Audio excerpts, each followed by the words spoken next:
X-Tudo Caboquinho, com Orlando Câmara. Orlando Câmara está de volta com a nossa coluna X-Tudo Caboquinho, que coisa boa. E a gente faz a pergunta que a gente adora fazer às terças-feiras. Orlando, qual que é o sabor da coluna de hoje? Rafael, Paula, olá para vocês. O sabor de hoje é o sabor de grandes espetáculos. Nós estivemos aí imergidos no final de semana passada com um show da Madonna, a rainha do pop, no Rio de Janeiro. E eu acho que quem assistiu ao show pela televisão, e tenho certeza que pessoalmente, não tem a menor dúvida de que esse título, a rainha do pop, ela continua a ostentar. Mas o show criou uma série de polêmicas que as pessoas gostam de polemizar.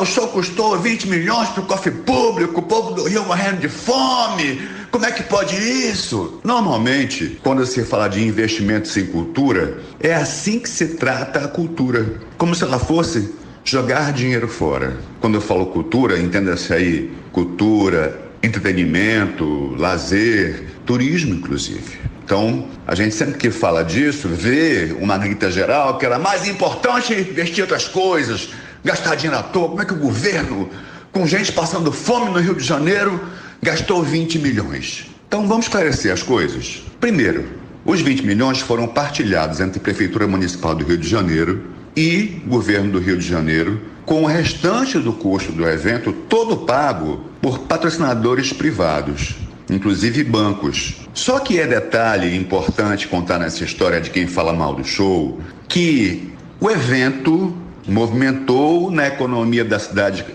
do Rio de Janeiro aproximadamente 293 milhões de reais num final de semana. Entre sexta e domingo, apenas esse evento movimentou 293 milhões de reais para a cidade do Rio de Janeiro, que nós sabemos aqui é uma cidade que tem uma exposição de mídia sempre muito ruim por conta da questão das favelas e da guerra do tráfico e as milícias, enfim. A situação da segurança carioca não é boa e vitimiza, fragiliza a imagem turística do Rio de Janeiro. Então você percebe que nós temos aí mais uma vantagem, além dos 293, vou repetir o número, 293 milhões de reais que foram movimentados na cidade do Rio de Janeiro no final de semana do show da Madonna, em função do show dela, o mundo inteiro ficou sabendo de uma turnê que lotou aquela praia. E renovou, com certeza, o interesse, a curiosidade que o povo do mundo tem sobre essa cidade tão maravilhosa. A Madonna não poupou esforços para falar bem do Rio de Janeiro. Eu fiquei depois acompanhando um pouco as redes sociais dela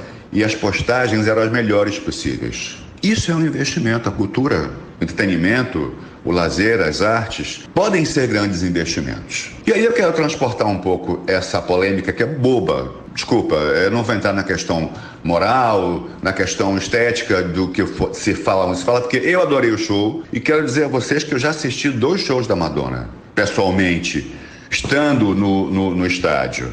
E pela televisão é tão belo quanto. Eu achei o tratamento estético e musical do show que nós vimos agora de 40 anos de carreira maravilhoso. Agora, transportando essa situação aqui para o Amazonas, a gente também viveu na semana que passou uma outra grande polêmica em relação ao investimento de cultura, de artes, enfim, que foi a chegada da Rede Globo de televisão na questão do Festival Folclórico de Parintins. Até então nós tínhamos uma rede local, que era a Rede Caldeirada, que tinha um monopólio da transmissão das imagens e do som. Inclusive a radiodifusora que fazia transmissão por muitos anos do Festival Folclórico de Parintins parou de fazer, porque não podia, porque havia ainda, ou não sei dizer ao certo, um contrato de exclusividade que somente as emissoras e empresas da rede caldeirada de comunicação poderiam transmitir.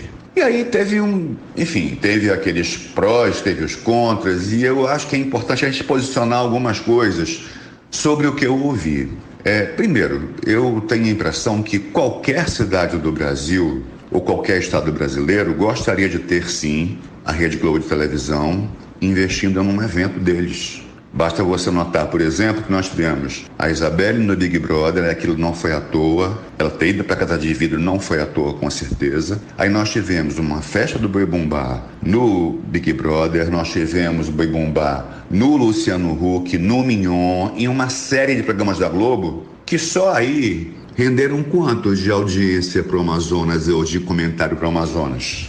Porque estamos falando de uma rede nacional, de uma das maiores redes de broadcasting, de transmissão de televisão do planeta. Estamos falando, por exemplo, de quem domina no Brasil o acesso ao mundo digital, porque o G1 é um dos portais mais acessados, se eu não me engano, está entre o top 5 de acesso no país. A Globo, ela tem uma tecnologia que ela pode alavancar em muito o festival folclórico. Mas Orlando, olha, assim, Parintins já é lotado, Parintins não tem mais como vender ingresso, não está preparada. Bem, é importante lembrar o seguinte, segundo dados oficiais, Parintins teve uma receita de 146 milhões de reais em 2023, em função do então 56º Festival Folclórico. Parintins, uma cidade de 100 mil habitantes, que dista de Manaus a 1 hora de avião pequeno e a 45 minutos de avião comum,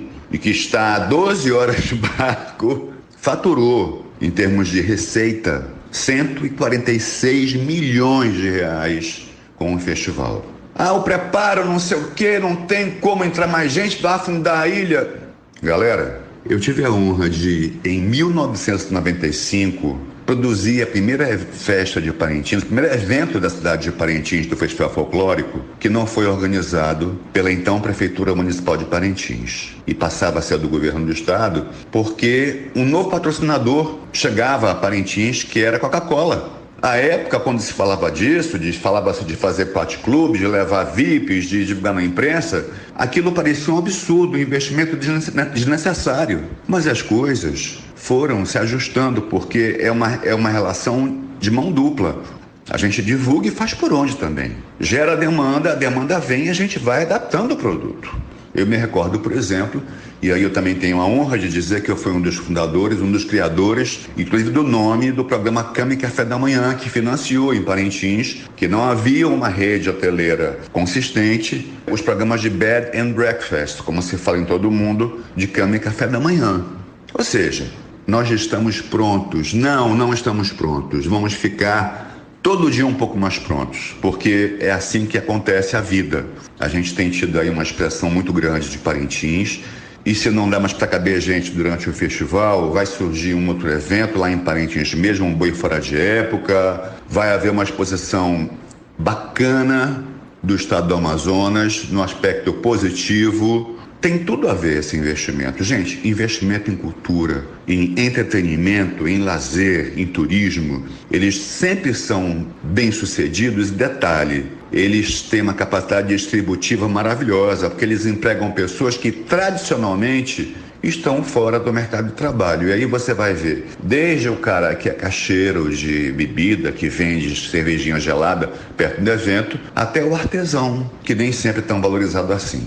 Então, #pensa, porque esses investimentos são necessários e são importantes. Aliás, quero dar parabéns aí ao Rafael, que é parintinense, deve estar feliz com a notícia. Para vocês, uma excelente semana de boas novidades, como essa da Madonna de Parintins.